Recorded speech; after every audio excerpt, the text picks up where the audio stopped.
ओह God, यहाँ तो पूरा श्रिंक भरा पड़ा है गंदे बर्तनों से। सब बर्तन जूठे पड़े हैं। अब मैं खाना कैसे बनाऊं? ये मेरी देवरानी दिव्या भी ना एक नंबर की आलसी है। सुबह जब शीला बर्तन धोकर जाती है तब तो सबके लिए नाश्ता बना लेती है, लेकिन जब शाम को यहाँ बर्तनों का पहाड़ इकट्ठा होता है तो वो महारानी अपने कमरे में चूहे की तरह डूब कर बैठ जाती है। अभी बताती हूँ मैं इसे। दिव्या, अरे ओ दिव्या, कहाँ है? क्या हुआ जेठानी जी? मुझे बिग बॉस देखना है। अरे मुझे यहाँ सबके लिए रात का खाना बनाना है, लेकिन यहाँ तो बर्तनों का ढेर लगा हुआ है और तू महारानी है कि जिसे अपना बिग बॉस देखना है। चल पहले जल्दी से सारे बर्तन धो। है क्या? मैं बर्तन धो? ना बाबा ना, मैंने आज ही मैनिक्योर करवाया है, फिर उसके पैसे वेस्ट चले जाएंगे। ये तो तेरा हर हफ्ते का बहाना है। जब जानती है कि घर के कामकाज में खराब होना है तो क्यों बेकार पैसे फूक कर आती है।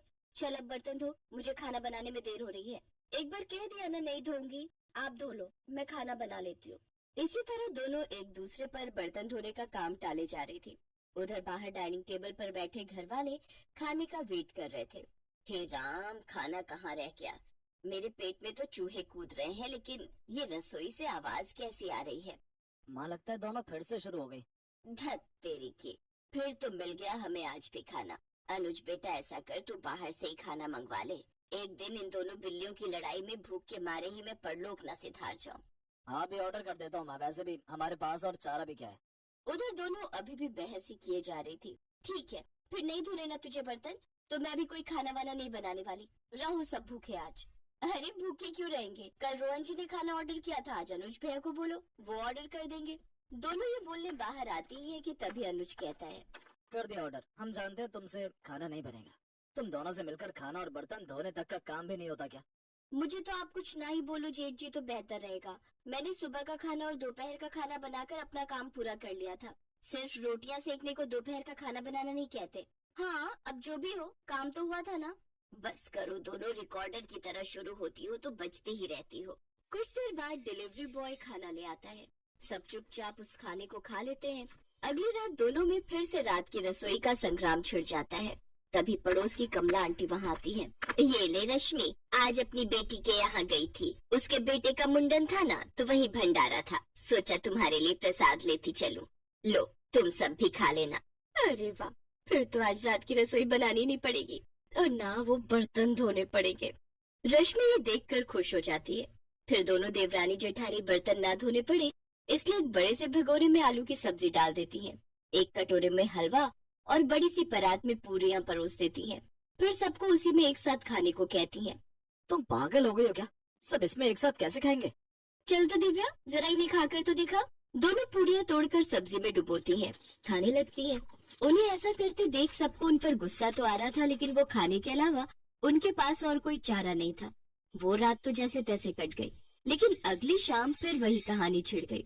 देख, कल तो कमला आंटी भंडारा दे गई थी, लेकिन आज तो तुझे बर्तन धोने ही पड़ेंगे। क्या दीदी, मैं बहुत थक गई हूँ, आज रहने देते हैं। मैं उनसे कहकर बाहर से खाना मंगवा लेती हूँ। ये सुनकर रोहन गुस्से में आ जाता है। चुप रहो, अपना मुंह बंद रखना। आज हम दोनों में से कोई भी बाहर का खाना ऑर्डर नहीं करेगा। जाओ दोनों रसोई में और खाना बना कर लाओ। दोनों डर के मारे किचन में चली जाती है। क्या करे दीदी, अब तो रात की रसोई करनी पड़ेगी।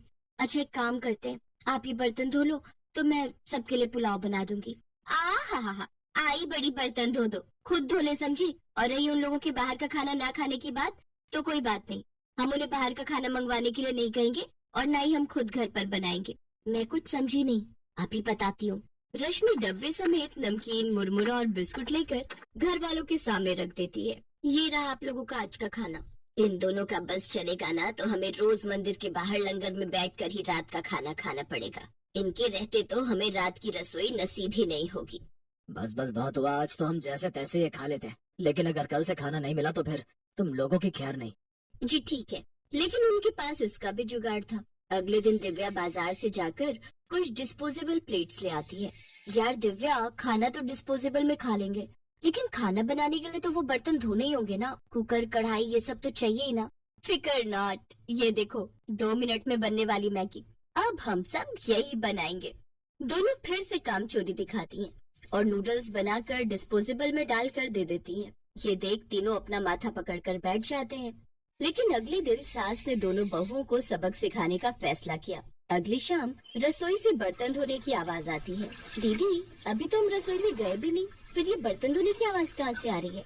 चलो देखते हैं।